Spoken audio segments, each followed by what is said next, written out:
Hey everybody, today on the channel we are featuring this 2021 BMW 5 Series brought to us by First International Auto Group out of Merrimack, New Hampshire. So this one is a 530i, and of course with the G30 7th generation 5 Series, it was offered in quite a few powertrain options. Here we have the 2-liter inline turbo 4, making 248 horsepower, 258 pound-feet of torque. They also offered the 5 Series in a plug-in hybrid for the first time, which was called the 530i. We had the 540i, which featured the B58 3-liter inline turbo 6, and of course the M550i, which came with a 4.4-liter V8, and personally would be my choice, but of course you're gonna have to pay up for that one. This one is listed on the First National Auto Group site for just under $21,000 US, has 96,000 miles on it. So as far as the looks on these G30 5 Series, this is my personal favorite. I feel like this is the last good-looking 5 Series we're gonna see for a while, especially with the 8th generation cars just being so bloated and ugly, and I feel like the M5 kind of ruined its reputation due to its, lack of character and just being a heavy plug-in hybrid that's no faster than the 7th generation M5. So it's too bad. I would still like to have a go in the new M5. I have not driven one, but just basically the entire consensus on the market is no one wants those cars, and I think the BMW dealers are suffering because of that. So this 530 XDrive we have here today is of course an all-wheel drive model, featured in this alpine white color. We have some chrome accents around the car. Of course, LED headlights, LED taillights, automatic trunk, keyless entry, push button start. And of course, one thing I really don't like so far is the proximity sensor with the key fob. It just keeps locking and unlocking as I've been walking around the car, taking B-roll, getting pictures, etc. But let's check out this trunk. So we do have adequate trunk space. Those seats fold down. You can get a ladder or two back there, no problem. We only have one little cargo net on this left-hand side.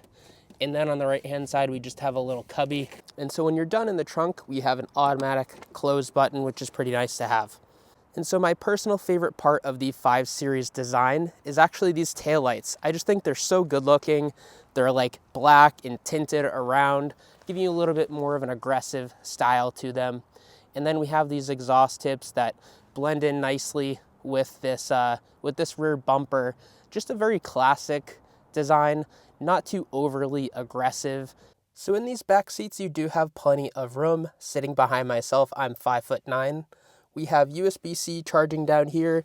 We have HVAC, no controls, but we can set how much air is coming back here. I would have liked a 3rd zone climate control, but expect to find that in higher trims. And it is daytime, so it's hard to see, but we have ambient lighting on in here.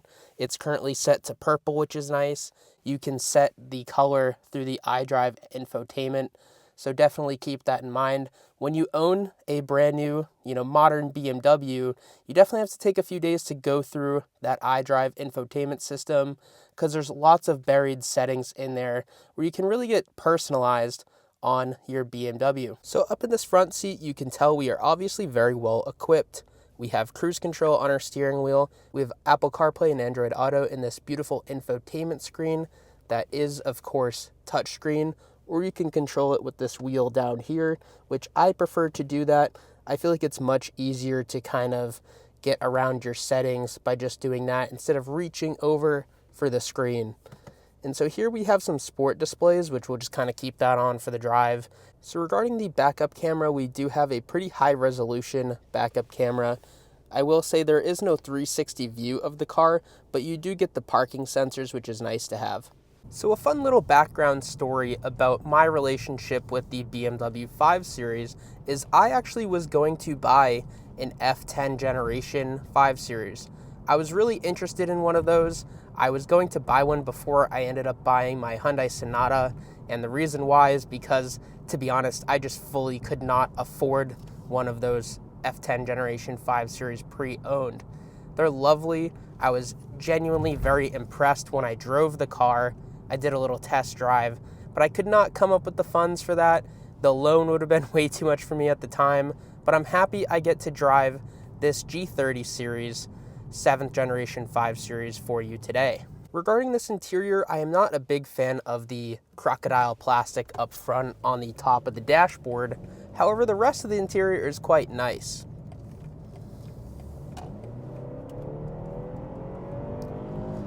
Good low-end torque in this 5 series. You get max 258 pound-feet of torque at 1450 RPM, and it carries itself just to about 5K, where it kind of drops off and does an upshift. But this is a great car, and even for a base model, base engine 5 series, you have lots of passing power. Getting on the highway and merging is no problem whatsoever. And then as we're at highway speeds, the sound editing really works for you in here. It's quiet, it's luxurious. These seats are quite nice and have a nice view of this RSQ8 in front of us. So let's talk a little bit more about these seats. So we have a couple different adjustments, including, just up and down. We of course have the back and the lumbar support, but I do wish we had a adjustment for the side bolstering. We drove the Genesis G80 a few weeks ago, and that car had adjustable side bolstering, and I mean, that G80 was about 15.5, and this one is 21K, and that G80 had less miles on it. So between these two cars, I would definitely choose the G80. And I think just Genesis is always great about coming in at a lower price point, giving you better value, just because the badge doesn't say BMW, it says Genesis. But I still think we have plenty of comfort in this 5 Series. I could do long road trips in this thing, no problem. I could daily drive one of these 5 Series, and in fact, I wanted to for quite a while. And the Hyundai Sonata ended up being that car for me, having kind of like boat luxury seats and having a pano sunroof, heated seats, keyless entry, things like that. And I couldn't get this BMW at the time, but I'm still happy I got that car. Regarding drive modes, we do have a couple different options we can go over.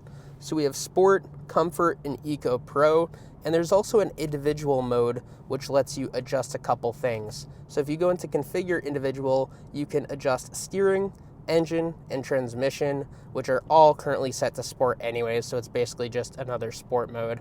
I found that there's lots of driving assists in this BMW 5 Series, which you can adjust through this little button here next to the hazard button. And I figure if you have them all on, you're basically a hazard on the road, right? And so here under individual configuration, you can adjust what you have on. Basically here we don't have anything other than the active blind spot detection, which I always like to leave on, and then the forward collision mitigation, which you can actually adjust when it steps in and helps. Currently we have it set to late. So as far as our steering wheel controls, we have paddle shifters on here, which help you shift that 8-speed automatic yourself. We also have our cruise control here on the left-hand side, and then on the right-hand side, you can turn up the volume, you can skip track, you can kind of play with the digital gauge cluster here and select which source of media that you're going through. Currently we have presets, Sirius XM, FM, and AM radio. It'll also display what song you're playing when you have Apple CarPlay hooked up, and so that is always nice.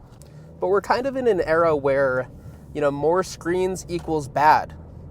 And I like to see that, because I feel like you need an infotainment screen for your Apple CarPlay, and that's really it. Keep gauges analog, keep the car analog, keep, physical buttons for HVAC controls and adjusting your stereo, because that's what we know. That's exactly what has been in cars for like 50, 60, 80 years, right? And so if you think about it, you're not going to make your steering wheel square. You're not going to make it a different shape because a circle makes sense, unless you're Tesla. So I like to approach this road at 20 miles an hour. We're coming from the opposite way, so we have to do a stop first.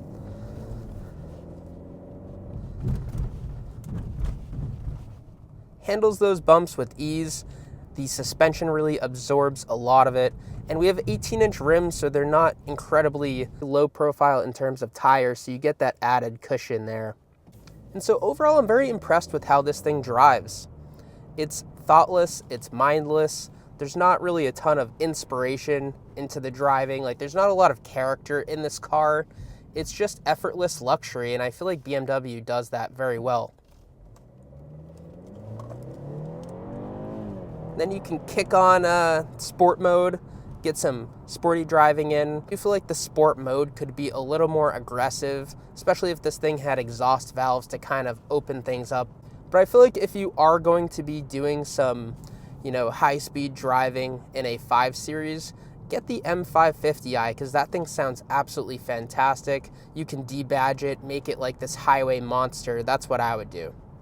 In terms of the 5 Series competitors, we recently drove the A6, and personally, I feel like I would choose the A6 over this 5 Series, just in terms of the 45 TFSI with the inline turbo 4.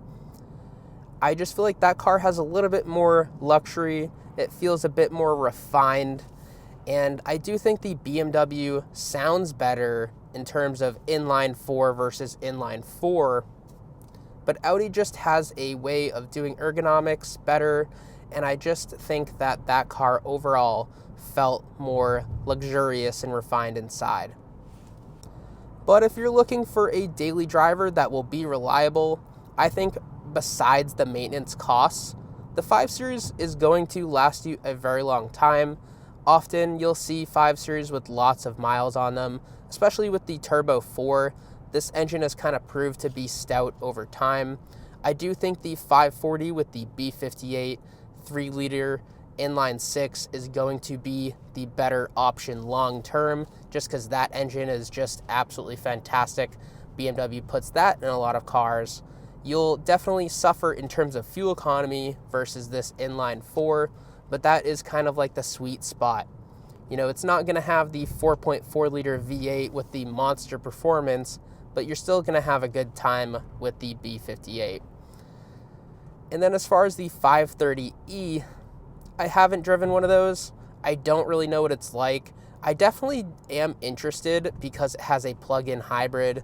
You can get like 20 or 30 miles at home of just pure EV driving to kind of carry yourself to the grocery store and back. I think that is definitely an interesting perspective, but I think that, those mild hybrid systems, you never know what's going to happen long term with those. So I suggest you stay away unless you get one with low mileage with a warranty. With that being said, if you enjoyed today's video, please don't forget to like, don't forget to subscribe, as it always helps me source more cars for us to check out together. And anyways, thank you again for watching. I just hit the 4K subscriber mark, so thank you all who support my channel, and I'll see you next time. Bye-bye.